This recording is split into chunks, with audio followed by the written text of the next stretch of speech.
Good grief. Why do they never go in for me? Hi everybody, back again. Now I'm gonna do another installment in my British Indian Me videos. I haven't done one of these for a while. I kind of lost track of it a bit. I don't know why, but anyway, here we go. So this one, I think where we got up to last time was we'd done Grebo. I did when Indie went rock. I think that might have been the last one. But anyway, so today I'm going to show dream pop and noise rock. So these are kind of maybe precursors of shoegaze. I think they all contributed a little bit to the sound, maybe some more than others.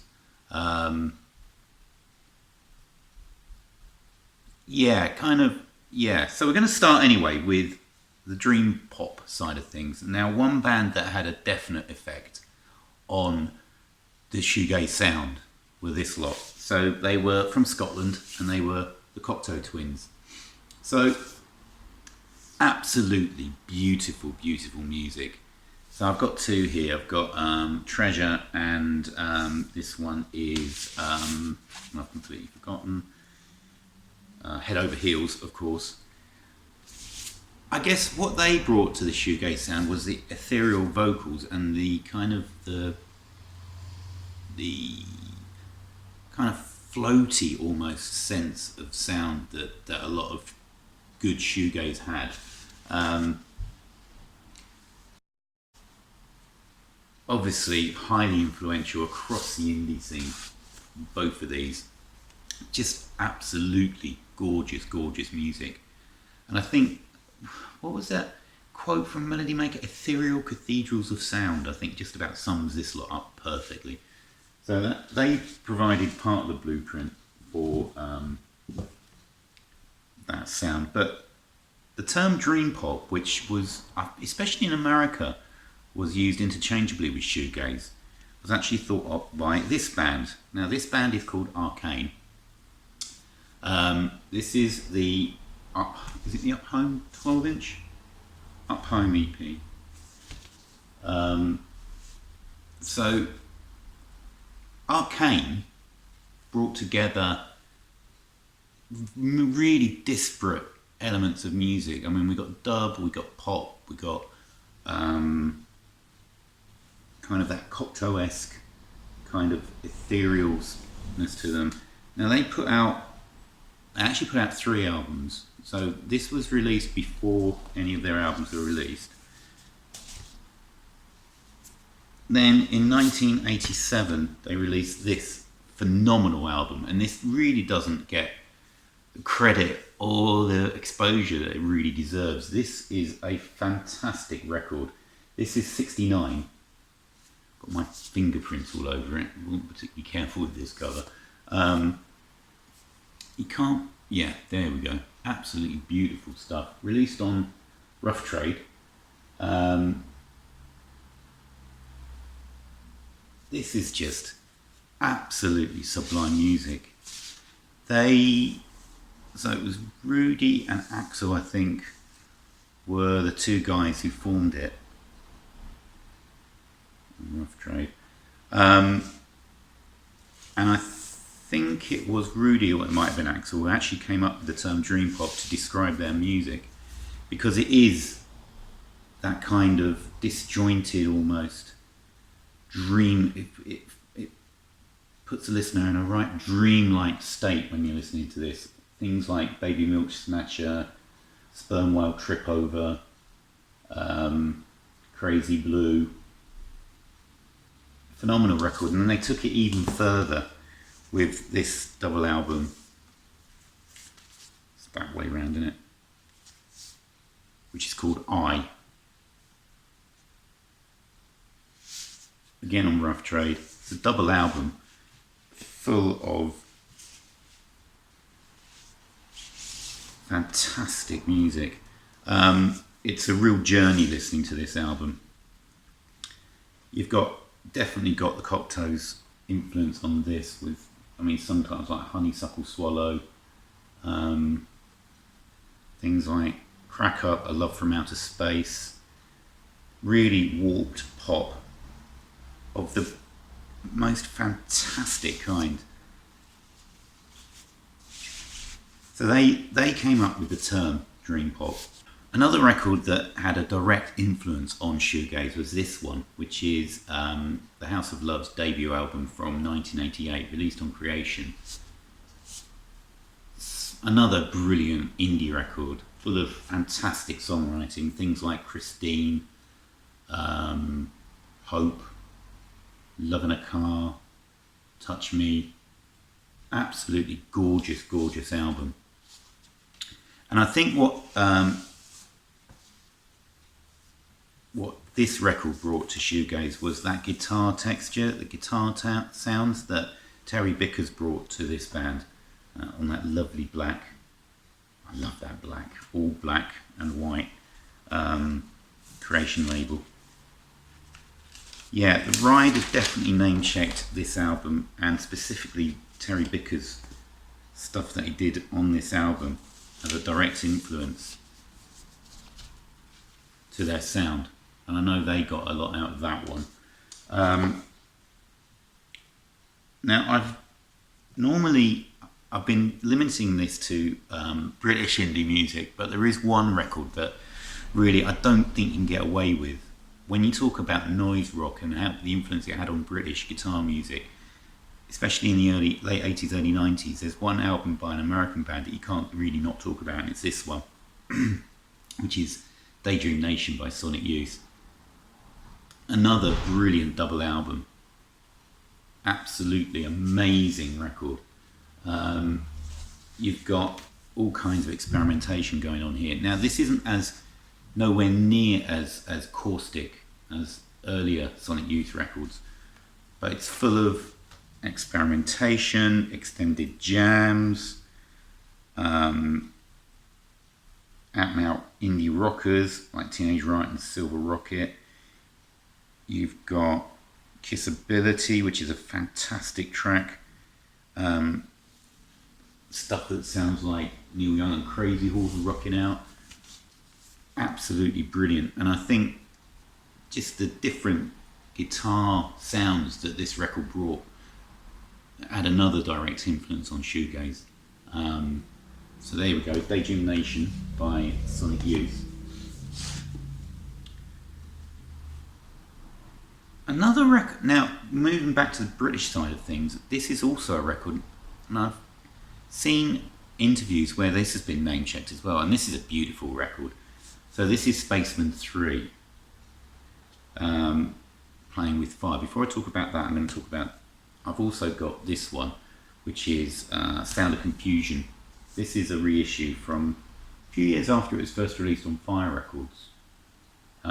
This is more, so first, this is their debut LP, and it's got a lot more kind of Stooges-ness to it, but it's still taking things on a bit of a psych trip. Things like Losing Touch with My Mind, Roller Coaster. They cover Little Doll on here, OD Catastrophe. There's a label, Fire label. Came with the insert, which was basically an advert for Playing with Fire. But on Playing with Fire itself, it was much more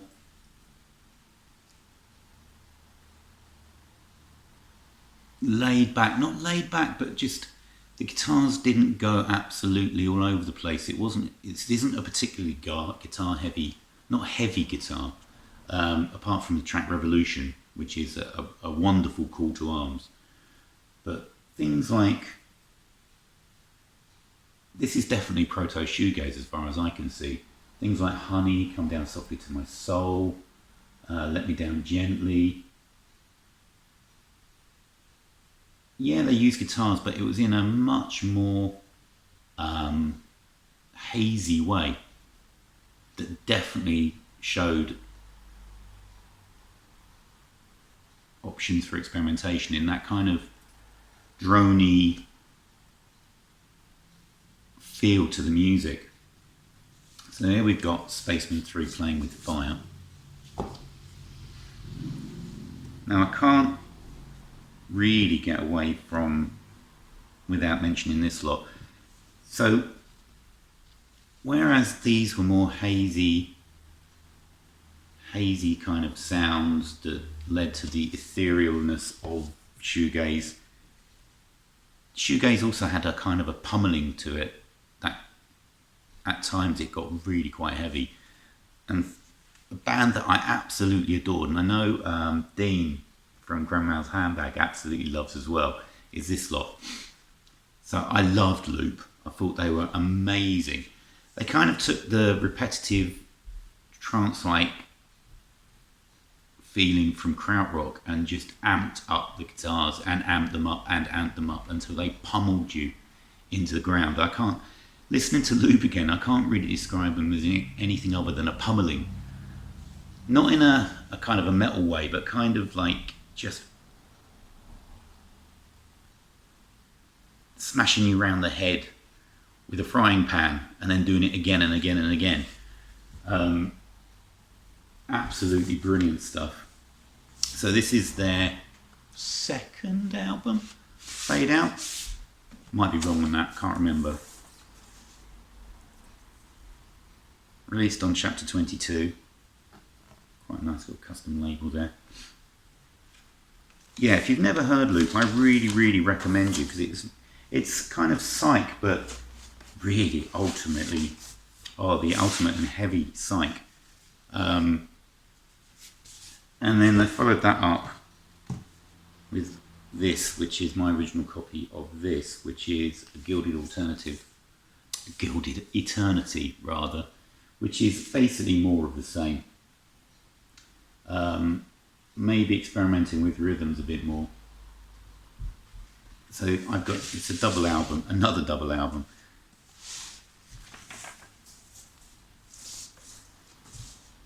Absolutely gorgeous label, I think, on that. Love that kind of ice. I think that's ice or icy water of some kind. And that, yeah, it's that kind of coldness to the music. And this is the version that came with a 7-inch, which is got shot with a diamond on it on one side, and then they will burn out. So although it's a double album, there are only 7 songs on it, and this is where the band really stretched out and explored rhythm and volume and sound. Situation 2, absolutely fantastic. Now, if I'm going to talk a whirlwind tour through some of the records that influenced shoegaze and led up to shoegaze, there's one that you can't really not mention, and it had a direct influence on one particular band, My Bloody Valentine. And I don't know whether they'd always heard it or whether they discovered it, but I reckon it brought about a complete change in their sound, and that record, Psycho Candy. The wall of sound here on most of the songs is incredible. I remember hearing stuff from this on Whistle Test and John Peel and thinking, what on earth is that? But underlying it all is a profound sense of melody. These are brilliant pop songs underneath all the noise. Fantastic pop songs. Influenced by the Beach Boys. I hear so much Beach Boys in here. Yeah, there's a lot of Velvet Underground, but just as much Beach Boys. So there we got the inner sleeve with Bobby Gillespie. Where is he? Where's Bobby? Is he on there? There he is. That's Bobby G. And there he is on there. Spent so much time listening to that guy's music on Blanco y Negro, which was the same label as Tracy Thorn and Ben, what's his face? Ben what? Ben what? Everything But the Girl were on. Which is I always thought was strange that those two were on the same label. It shows what indie labels were like at the time. Yeah. If there's one album you're going to get from the 80s, I would put that above Queen is Dead. I would put it above. This is an essential 80s album, and in fact, an essential indie album. I think this led to a heck of a lot of different stuff. Easily the Mary Chain's best album. I don't think they ever really recovered after laying down, dropping the feedback, to be honest, but that's my own personal opinion. This is a fantastic record. So there we go. Few records that influenced shoegaze from the 80s, and all of them what I like about shoegaze is it took all this noise and beauty and melded them into one lovely mess. I've got such a way with words. Anyway, hope you quite enjoyed that quick trip through a few more records, through more British indie records, and I'll see you all again soon with another instalment, maybe in 2 months' time, who knows. Okay, cheers everyone. Bye.